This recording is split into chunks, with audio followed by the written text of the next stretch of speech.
আমার কষ্ট লাগবে কেন? আমার কোনো কষ্ট নাই, আমি এখানে আমার প্রফেশনাল কাজে আসছি, আমার কষ্ট লাগার কি আছে এখানে? এক্স গার্লফ্রেন্ডের বিয়ে ঠিক হয়ে গেছে, সে আরেকজনের সাথে ছবি তুলতেছে, তোমার তো কষ্ট লাগবে। এতই যখন কষ্ট লাগতেছে তাহলে ব্রেকআপ কেন করছি? মাইমা প্লিজ এখান থেকে যাও, শান্তি মতো নাস্তাটা করতে দাও। এই এই কি হচ্ছে সব? আপনারা পোস্ট চেঞ্জ করেন, আমি এই ধরনের অশ্লীল ছবি তুলতে পারবো না।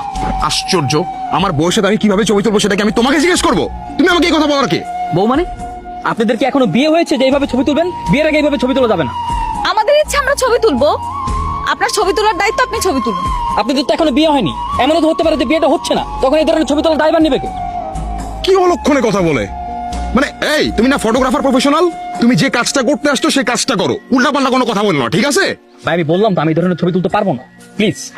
আপনাকেই ছবি তুলতে হবে, তাড়াতাড়ি আমাদের ছবি তুলুন। দরকার পড়লে আমাদের বাসর ঘরের ছবি আপনাকে দিয়ে তুলাম। আমি কাজ করি ঠিক আছে, তার মানে এই না আমাকে যা বলা হবে আমি তাই শুনি, তাই করো। আমি এই ধরনের ছবি তুলতে পারবো না, এই ধরনের ছবি তোলা আমার রুলস এন্ড এথিক্সের বাইরে। আচ্ছা বুঝলাম রুলস এন্ড এথিক্স এর বাইরে, কিন্তু তোমাকে এখন আমি যেটা বলতেছি তুমি সেটাই করবা, কারণ তুমি প্রফেশনে আসছো, ঠিক আছে? করো।